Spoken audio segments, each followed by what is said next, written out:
So dear student, today I will explain to you the question number 13 and 14 with few questions. So question number 13 of the same exercise 9.1. It is given a student has scored 40% of a full marks of the past test. Ramita scored 495 marks in a test and failed by 105 marks. Find the full marks of the test. अब आप देखिए सोचेंगे कैसे, उसके ऊपर जो है अपना किस तरीके से हमें क्वेश्चन को सॉल्व करना है। तो हम मान लेते हैं लेट टोटल मार्क्स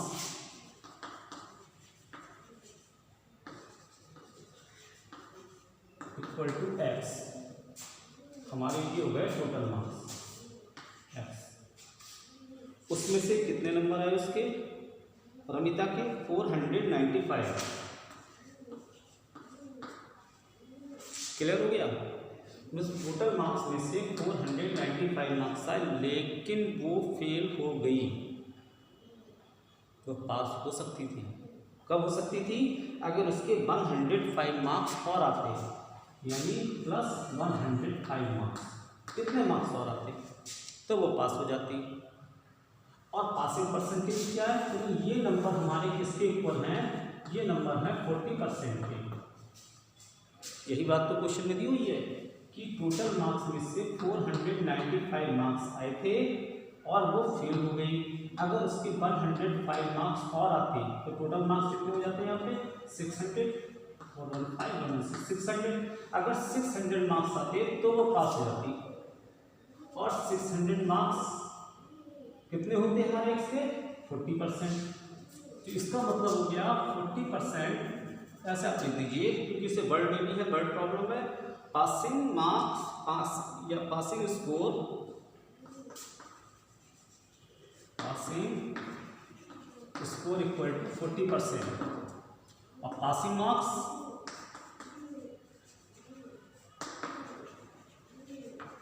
वो कितने हैं?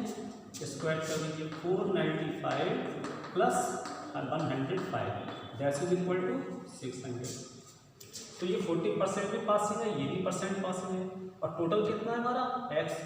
तो यानी 40% पास टोटल मार्क्स के ऑफ एक्स, ये कितने हैं? 600। तो 40/100 इंटू एक्स इक्वल टू 600। तो एक्स की वैल्यू कितनी आ गई? 600 इंटू 100/40। ये तो आपको मालूम है, जो डिनोमिनेटर होता है वो न्यूमरेटर में और जो न्यूमरेटर होता है वो डिनोमिनेटर में।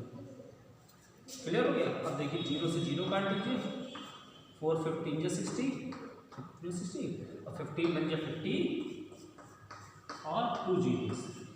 तो ये हमारे कितना हो गया? टोटल मार्क्स जो आपने लिखा है। तो टोटल मार्क्स इक्वल टू 1500, ये 1005। Clear? Note down. Now I am going to explain the another question. Another question is question number 14. Clear? देखिए 14 क्वेश्चन में क्या दिया हुआ है।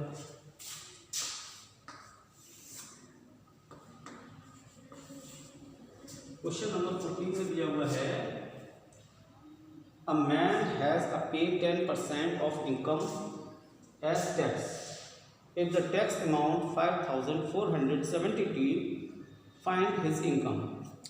एक व्यक्ति जो अपनी इनकम करता है उसका 10% उसे टैक्स में देना पड़ता है।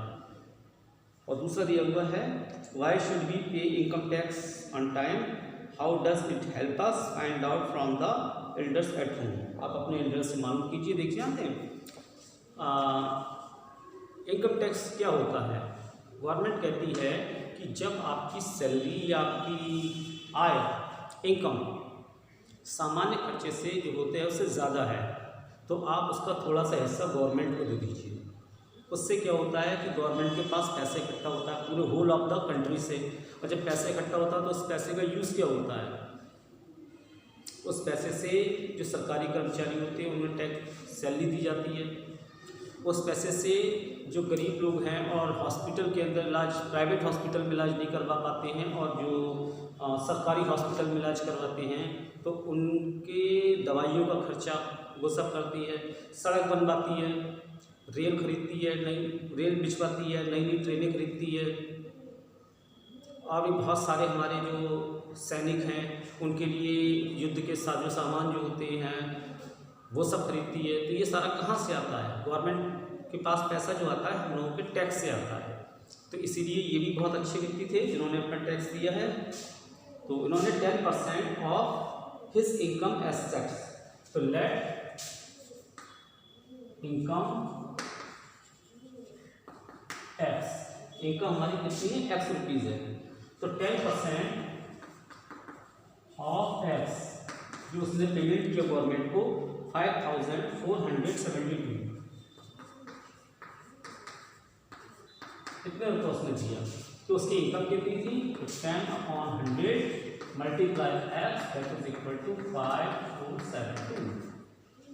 Cancel X equal to 5472 multiply by 10। तो हिज इनकम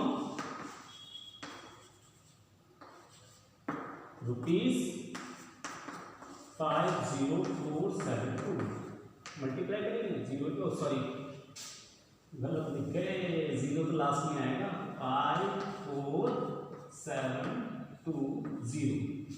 यानी आप देखिए कि गवर्नमेंट ने अगर सब टैक्स दिया है जो एक 54,722 रुपीज़ जिसकी अर्निंग थी, अगर वो 5,472 रुपीज़ एज ए टैक्स देता है तो उससे बहुत ज़्यादा जो गरीब लोग होते हैं और जो अपना इलाज नहीं करवा पाते हैं तो उनके लिए कोई तो होना चाहिए, तो उसकी जो देख रेख है वो करते हैं।